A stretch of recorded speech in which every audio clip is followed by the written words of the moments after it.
Well, hello and welcome back to That Girl's Quilting Threads and Things. This is a channel where I try to share with you tips and tricks that I've learned along the way in my quilting journeys. My name's Diana, so come on and join me at the design wall as we try to make some sense out of that. I'll see you there.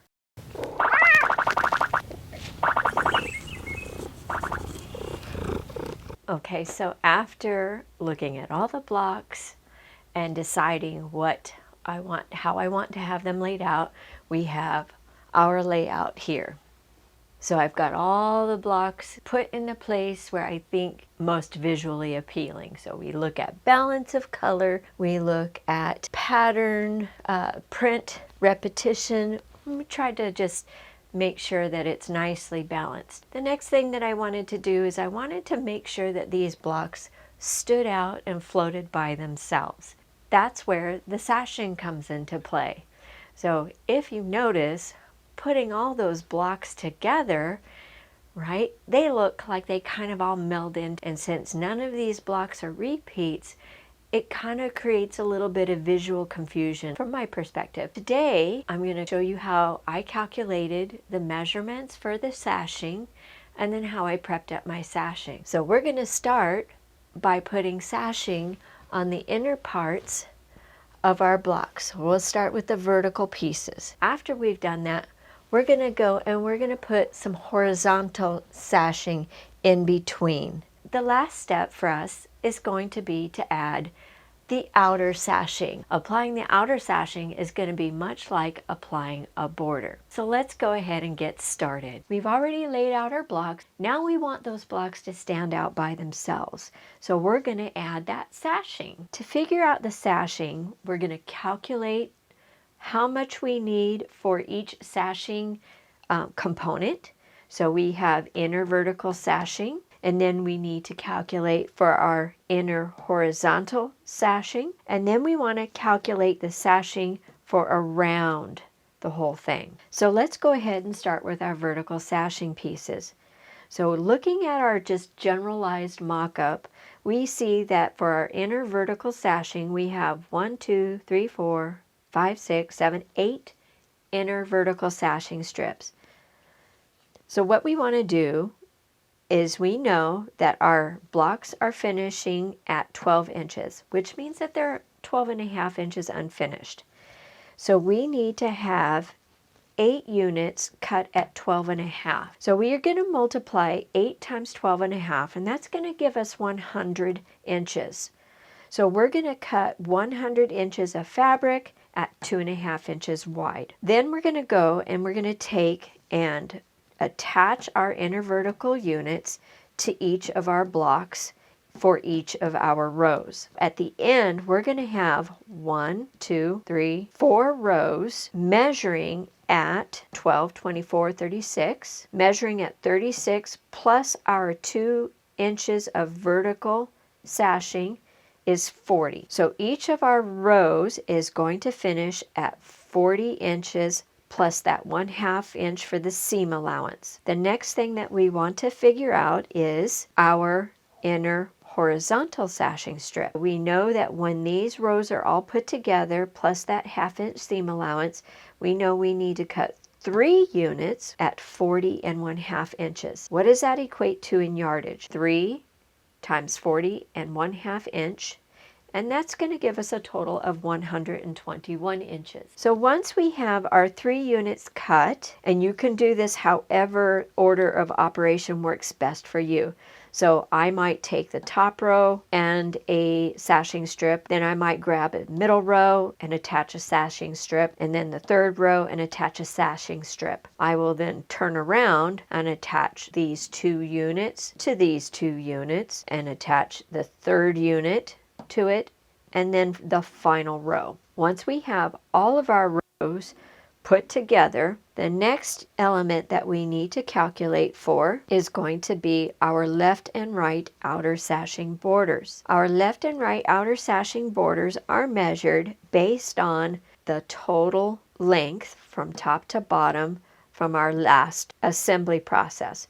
So we'll have 1, 2, 3, 4 blocks at 12 inches, which is 48. And then we're also going to be adding 2, 4, 6 inches. So 48 plus 6 is 54. So this unit will measure top to bottom 54 inches plus that ½ inch for the seam allowance. So we need 2 units cut at 54½ inches. Total measurement or total yardage that we need is 54½ times 2, which is 109 inches. Now, once we have our 2 units cut and attached to the left and right side of our block unit, we are ready to attach the top and bottom. And we need to make sure we have the measurement from left to right, and we calculate that by, we have 3 blocks finishing at 12 inches, so that's 36 inches. And then we have 2, 4, 6, 8 inches for sashing to add to that. So 36 plus 8 is 44. And then we add that ½ inch for our seam allowance, and we have 44½ inches. Total yardage needed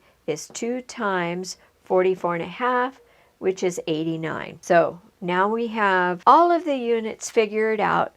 We know how much length we need in inches to cut. But unless you have the extra wide fabric that you're cutting from, you're going to need to cut several elements and put them together. So what we want to do now is figure out the total number of inches. And what I did was I took the sum of all of my elements that I need to cut in order to get all the different pieces, and I added them all together. So 100 for our inner vertical, 121 for our inner horizontal, 109 for our left and right borders, and then 89 for our top and bottom sashing units. And that gave me 419 inches total. Since yardage is 40 to 44 inches, I always divide this number by 40. So it's going to look something like this. 40 divided by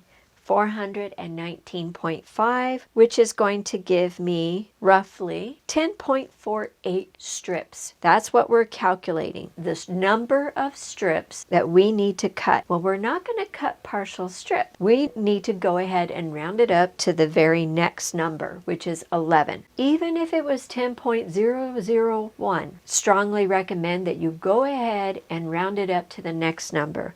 Whatever's left over, you can always make squares out of it and add them to your stash for a future project. So now we know we need 11 strips. To figure out your total yardage based on your number of strips, you want to take the width of your strip that you're going to cut. So in our case, it's 2½ inches. If your strips are going to finish at 3 inches, then you want to factor in 3½ inches for that seam allowance. Back to our scenario, we need 11 strips cut at 2½ inches. So 11 times 2½ is 27½ inches. So we need to make sure that we have 27½ inches of fabric in order to accommodate all of the yardage we want to cut. So let's go ahead and get these pieces cut out so we can put our sashing around our blocks and make them stand out. Okay, so I've given my fabric a pretty decent press. So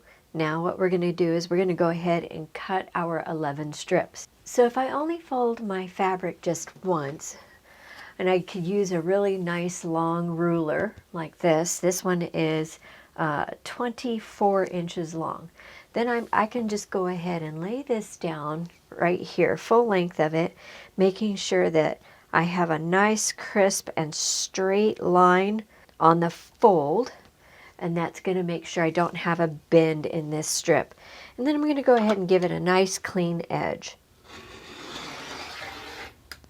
Take that off, and now we're ready to cut our 11 strips. But because I have a limited amount of space, I'm going to go ahead and add a second fold. I'm going to fold this in half again. Just makes it easier to work with the fabric. And now we said we need 11 strips at 2½, and that's going to be 27½ inches worth of fabric. So I have plenty of that. I like to do this in increments. This ruler is 5 inches wide, so I'm going to go ahead and just make a cut at 5 inches, and And then I'm going to cut that in half. Again, making sure that my horizontal line at the bottom of the fabric is even with the fabric and the ruler, and that my line alongside here is also, it's on the edge of the fabric. And once I see that, I can make my first cut, pull it away gently, and then make my cut at 2.5 inches. 2.5 inches. Measure twice, cut once, right?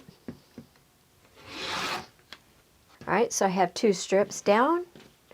I'll finish cutting the rest. Gently pull away. And the reason why I say gently pull away is if you maybe didn't cut all the way through your fabric, maybe it will pull it off out of alignment, and then you have to go through the process of refolding again.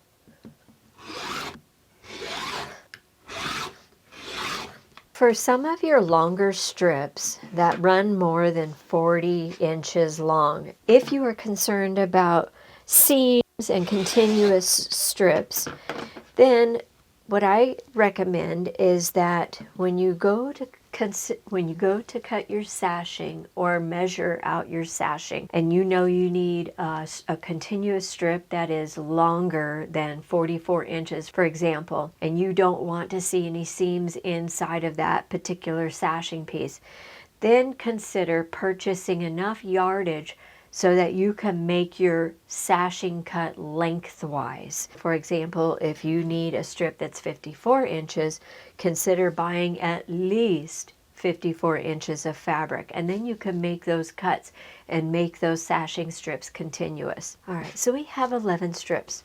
Now what I'm going to do is I'm going to take all of my 11 strips and I'm going to join them all together, so that makes one very long and continuous strip. All right, and this is just going to make it easy for me to just cut off the pieces as I need them. To join these together, we need to take and lay 2 strips right sides together at a 90-degree angle.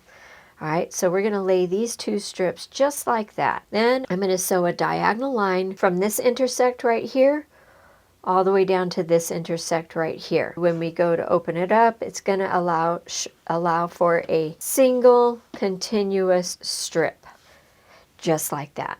Okay, I'm going to do that for all 11 strips, so let's get to sewing.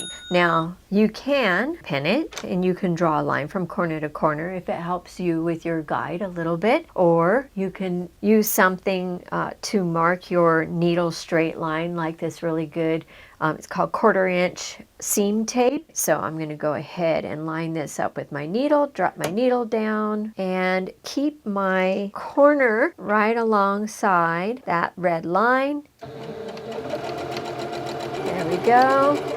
Grab another strip, lay it right sides together, 90-degree angle, line it right back up with my needle, and sew.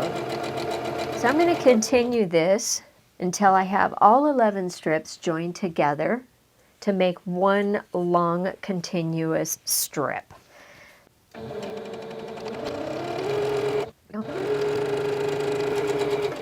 Okay, so now we have one long strip. Let's go ahead and cut these threads.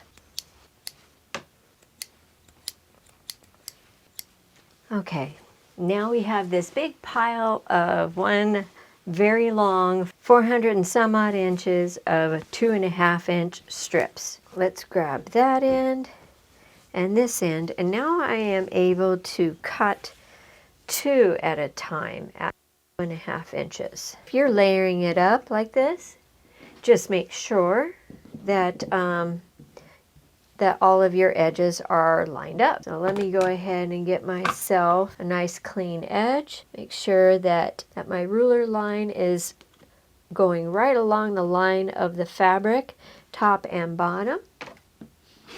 Cut that off, give me a nice clean edge to start with. And then let me go ahead and give me 12.5 inches of fabric. Everything looks good. There's 2. 3 more cuts just like that. 12.5, 12.5. So those sashing strips are going to go in these 8 locations. I'm going to go ahead and make one additional set of cuts, and that's going to be for these 3 sashing strips right here. And those sashing strips each need to be 40 1/2 inches.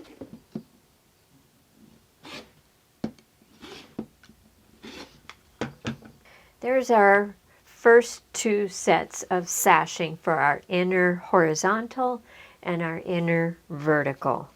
All right, what will be left after that is going to be all for the outer border. So let's go ahead and take these to the design wall and let's see what it's going to look like before we sew it.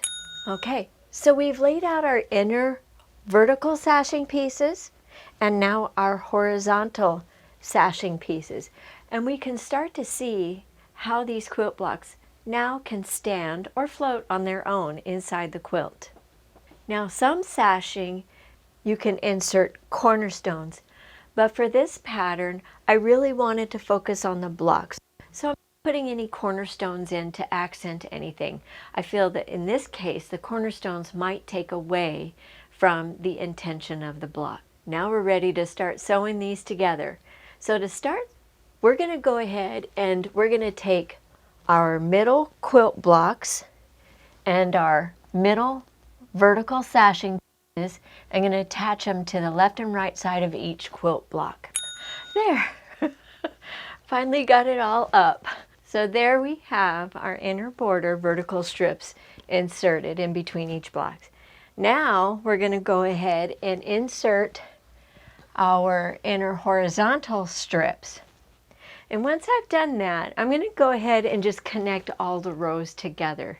So very much like you put a block together, we're just doing it on a much larger scale. As an example, we have our inner row strip here. Once I attach it to this row here, I'll go ahead and attach the next row to it. And then I'll do the same thing for up here and for down here, and then we'll go ahead and put it all together in one piece. Now the one thing I do want to kind of point out is that when we are putting our rows together with our inner sashing pieces, we want to really try to make sure that these vertical lines are all lining up together. The next thing after we're done with our inner sashing is to go ahead and put in the outer sashing border. All right, so we've already figured the measurements out for that based off of the size of the block and our sashing size. However, I'm still going to go ahead and make sure that I have the proper measurements on vertically on both sides, just to make sure that the quilt top is nice and square. And then I'll do the same thing. I will measure the top of the quilt top left to right and the bottom of the quilt top left to right. And again, this is just to make sure that all of my blocks are straight, that I'm keeping a nice rectangular shape that's even all the way around. Then I'll go ahead and attach my left and right outer sashing border, and then I will attach my top and bottom sashing border. So there you have it. We have our finished sashing quilt top. Now this is not done, but things that I want to share with you that I learned. So making sure that your vertical sashing strips are lined up so that it looks like one continuous line. Also, I do see the appeal of having enough yardage that you can cut one continuous piece so that you don't have any seams. This is a low volume print, so those joining seams aren't very noticeable unless you're right up close to it. It also looks like I was able to keep my points really well, so I've got really good points along my blocks. So all that's left now to do with this quilt top is to put another small border around the outside of the edge. And then, if you've been following along with any of my videos previously, you'll know that I did 6-inch minis for all of these blocks on this quilt top. That's going to be a piece border on the very outside of this quilt top. Once we do that, the quilt top will be ready to put it all together, including batting and backing and binding. Until that next journey, may all of your quilting adventures be joyful, one stitch at a time.